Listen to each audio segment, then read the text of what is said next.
Le train nous relie les uns aux autres. Il a toujours accompagné nos vies.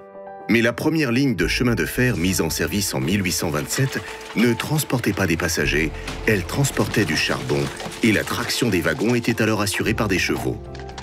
En 1837 est inaugurée la ligne Paris-Saint-Germain-en-Laye, la première conçue pour des passagers et la première à utiliser des locomotives à vapeur.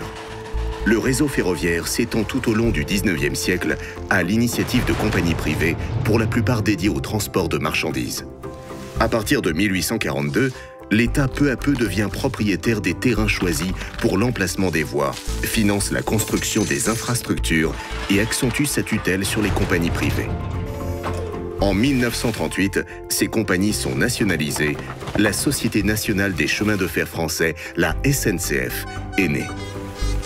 Dans la mémoire des voyageurs, la suite de l'histoire est marquée par le dernier voyage en 1975 de la locomotive à vapeur et par le lancement en 1981 du premier train à grande vitesse entre Lyon et Paris.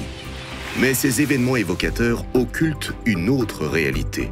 Jusqu'à la fin des années 80, ce n'est pas le transport de passagers qui fait vivre la SNCF, c'est le transport de marchandises.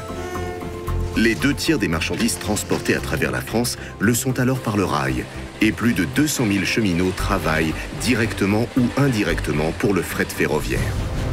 Aujourd'hui, les cheminots de fret SNCF ne sont plus que 6 000. Pourquoi ? Parce que depuis plus de 20 ans, malgré les actes de résistance des cheminots, dans un silence médiatique assourdissant et sans aucune consultation publique, les gouvernements français successifs et les dirigeants de la SNCF ont organisé la casse du fret ferroviaire au profit du transport routier. En 1991, une directive européenne impose à la SNCF d'ouvrir ses réseaux à la concurrence des entreprises ferroviaires des autres États membres.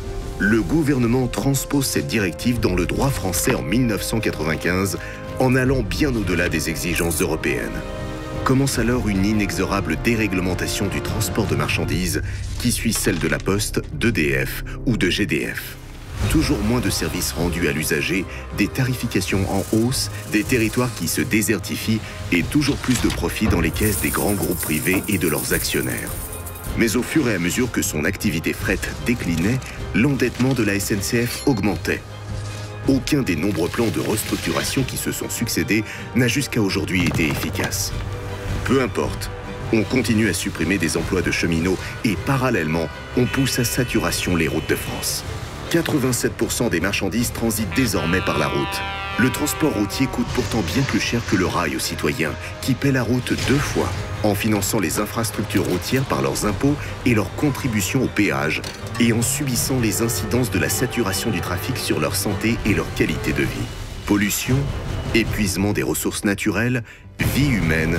À ce bilan déjà bien sombre, ajoutons les nuisances sonores et les millions d'heures perdues chaque année dans les embouteillages. Au total, le coût financier de la route est exorbitant. Dans un pays qui se félicite d'avoir organisé le Grenelle de l'environnement et la COP21, favoriser la route aux dépens du rail est tout simplement une hérésie. L'alternative existe, c'est le fret ferroviaire. Un seul train peut transporter l'équivalent des marchandises contenues dans 55 poids lourds de 32 tonnes.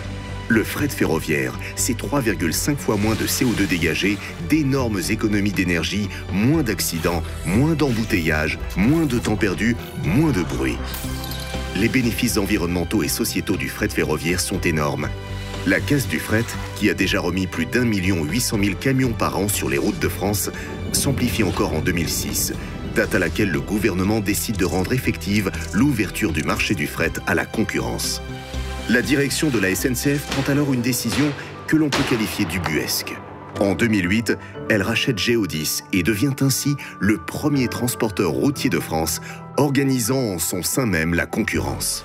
Et pourtant, ailleurs en Europe, certains gouvernements ont su prendre des mesures pour maîtriser le trafic routier. En France, les infrastructures et les compétences sont encore en place et ne demandent qu'à être réactivées. Et les cheminots du fret ne manquent pas de solutions pour relancer leur activité, parce qu'ils savent qu'elle revêt un intérêt stratégique pour le pays et qu'elle est écologiquement nécessaire. Si l'ouverture à la concurrence du fret nous concerne tous, elle n'est cependant qu'une première étape presque invisible aux yeux du grand public. Aujourd'hui, on envisage très sérieusement de l'imposer au transport des voyageurs. Alors l'impact de cette politique de dérégulation deviendra tangible pour chacun d'entre nous. Ensemble, nous pouvons faire que demain les marchandises soient transportées massivement par le rail et pour les derniers kilomètres seulement sur nos routes qui seront ainsi libérés des camions.